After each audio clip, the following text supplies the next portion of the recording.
여러분, 지금 할리우드에서 정말 어마어마한 일이 벌어지고 있습니다. 넷플릭스가 해리포터와 배트맨을 모두 품에 안으려고 하거든요. 할리우드는 물론이고 월스트리트까지 발칵 뒤집어 놓은 106조 원짜리 빅딜. 이 거대한 거래가 앞으로 미디어 시장의 판을 어떻게 바꿀지 지금부터 속 시원하게 알려드리겠습니다. 자, 금액부터 한번 보실까요? 와, 106조 원입니다. 106조! 넷플릭스가 워너브라더스라는 거대 기업을 통째로 삼키기 위해 내놓은 돈이죠. 이 숫자 하나만 봐도 이번 인수가 그냥 평범한 M&A가 아니라는 걸 알 수 있습니다. 이건 말 그대로 새로운 제국의 탄생을 알리는 신호탄입니다. 자, 그럼 이게 뭘 의미하는 걸까요? 그러니까 우리가 정말 사랑하는 해리포터, 배트맨이 나오는 DC 유니버스, 왕좌의 게임까지 이 모든 게 이제 한 식구가 된다는 겁니다. 한번 상상해 보세요. 거실에서 프렌즈를 보다가 방에 들어가서 호그와트 레거시 게임을 켜는 이 모든 경험이 단 하나의 회사에서 나온다는 거죠. 이건 단순한 합병이 아니라 우리 시대의 문화 지도가 바뀌는 역사적인 사건입니다. 그런데 말이죠. 이렇게 어마어마한 제국이 탄생하는 게 과연 쉬울까요? 절대 아니죠. 이 메가딜 앞에는 정말 거대한 장벽들이 버티고 있습니다. 지금부터 그게 뭔지 하나씩 짚어보겠습니다. 자, 그럼 첫 번째 섹션입니다. 과연 할리우드의 새로운 왕은 탄생할 수 있을까요? 넷플릭스와 워너브라더스, 이 합병의 속을 한번 깊숙이 들여다보죠. 그러니까 딜의 핵심은 이겁니다. 넷플릭스가 720억 달러, 우리 돈으로 약 106조 원을 주고 워너브라더스를 사는 건데요. 여기서 중요한 포인트가 있어요. HBO나 워너영화사는 가져오는데 CNN 같은 뉴스 채널은 쏙 뺀다는 거예요. 딱 봐도 스트리밍 콘텐츠에 올인하겠다는 거죠. 이게 만약 순조롭게만 진행된다면 한 1년 반 뒤에는 진짜 어마어마한 미디어 공룡이 판생하는 겁니다. 그런데 진짜 재밌는 건 시장 반응이에요. 이렇게 엄청난 소식이 터졌는데 넷플릭스 주가는 오히려 4%나 뚝 떨어졌습니다. 아니, 왜 그랬을까요? 월스트리트는 딱 이렇게 보는 거죠. 이거 너무 큰 거 아니야? 너무 위험해. 심지어 극장 체인 주가까지 같이 빠졌어요. 스트리밍 공룡이 커지면 우리도 힘들어진다. 이런 거죠. 시장은 지금 축하 파티가 아니라 오히려 빨간 불을 켠 겁니다. 시장이 왜 이렇게 불안해하냐면 바로 이 앞길에 깔린 지뢰들 때문입니다. 일단 합병하면 시장 점유율이 30%를 훌쩍 넘어가니까 미국 법무부가 가만히 안 있겠죠. 이게 제일 큰 지뢰예요. 거기다가 정치적인 문제도 있고요. 만약에 이 딜이 깨지잖아요? 그럼 58억 달러, 우리 돈으로 거의 8조 원에 가까운 위약금을 물어야 합니다. 폭탄이죠. 게다가 경쟁사들이 가만히 구경만 하고 있겠어요? 말 그대로 지금 살얼음판을 걷고 있는 겁니다. 자, 이렇게 큰 딜을 하려면 당연히 어마어마한 돈이 필요하겠죠. 근데 지금 경제 상황이 과연 그 돈을 쉽게 구할 수 있는 상황일까요?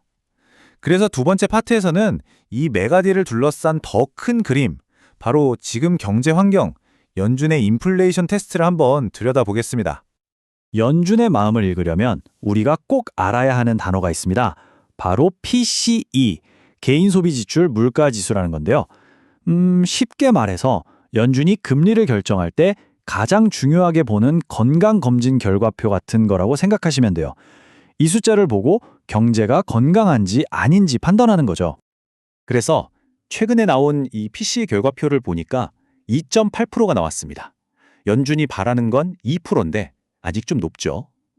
그런데도 시장은 휴 하고 안도의 한숨을 쉬었어요. 왜냐면 다들 딱 이 정도 나올 거라고 예상했거든요.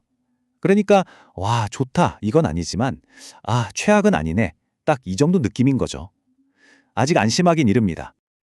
그래서 지금 모든 투자자들의 시선이 어디로 쏠려 있냐? 바로 곧 열릴 FOMC 회의입니다. 특히 다들 점도표라는 걸 기다리고 있는데요. 이게 뭐냐면 연준 위원들이 앞으로 금리가 이쯤 될 것 같아 하고 익명으로 점을 찍어서 보여주는 거예요. 약간 미래를 예측하는 비밀 지도 같은 거죠. 이 점들이 어디에 찍히느냐, 그리고 파월 의장이 기자회견에서 무슨 말을 하느냐에 따라서 시장 전체가 들썩일 겁니다. 자, 이렇게 미국에서 큰 파도가 치면 당연히 태평양 건너 우리 한국 시장도 영향을 받겠죠.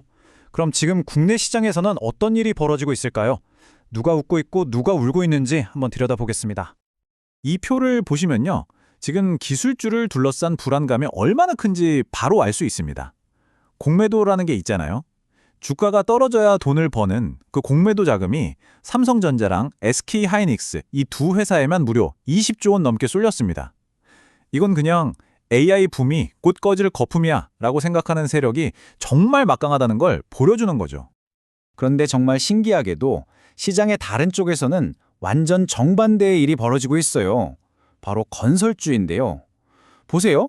어떤 종목은 단 3일 만에 주가가 100%, 그러니까 2배가 뛰었습니다. 이건 뭐 새로운 정부 정책에 대한 기대감이 그야말로 폭발하고 있다는 뜻이죠. 돈이 얼마나 뜨겁고 빠르게 움직이는지 보여주는 대목입니다. 자, 한쪽에선 반도체에 대한 불안감, 다른 한쪽에선 건설주에 대한 기대감. 이 완전히 다른 신호들을 모아보면 어떤 그림이 나올까요? 지금 시장의 돈은 과연 어디에서 어디로 흐르고 있는 걸까요? 그 돈의 흐름을 한번 따라가 보겠습니다. 지금 시장 상황을 신호등으로 비유하면 딱 이렇습니다. 미디어랑 반도체 쪽은 장기적으로 봤을 때 초록불이라고 볼 수 있어요. 왜냐? 미디어는 합병을 통해 압도적인 1위가 될 수 있고 반도체는 AI라는 너무나 확실한 성장 동력이 있으니까요. 반면에 단기간에 너무 확 오른 건설주나 요즘 좀 주춤하는 2차 전지 쪽은 황색불, 즉 주의가 필요한 구간이라고 할 수 있겠습니다. 자, 그럼 가장 중요한 거죠. 그래서 우리는 뭘 해야 하는데 이 복잡한 시장에서 기회를 잡기 위한 우리만의 투자 전략, 플레이북을 한번 같이 짜보겠습니다. 넷플릭스는 정말 하이리스크 하이리턴의 정점에 서 있습니다. 이 딜이 성공만 하면 와, 상상도 못할 컨텐츠 제국이 탄생하는 거죠. 게임 사업까지 날개를 다는 거고요. 하지만 실패하면 막대한 규제 리스크와 200억 달러가 넘는 빚더미에 앉게 됩니다. 말 그대로 왕관일 쓸 것인가 아니면 단두대에 오를 것인가 모든 걸 건 한판 승부인 셈이죠. 그럼 삼성전자랑 SK하이닉스는 어떨까요? 지금 공매도가 몰리고 AI 버블 아니냐는 얘기가 나오는 건 단기적인 소음에 가깝습니다. 진짜 우리가 들어야 할 장기적인 신호는 뭐냐? 바로 AI 시대에 HBM 메모리는 무조건 더 많이 필요하다는 거죠. 그러니까 지금의 이런 소음 때문에 불안해하기보다는 이 신호를 믿고 길게 보는 투자자들에게는 오히려 좋은 기회가 될 수 있다는 분석입니다.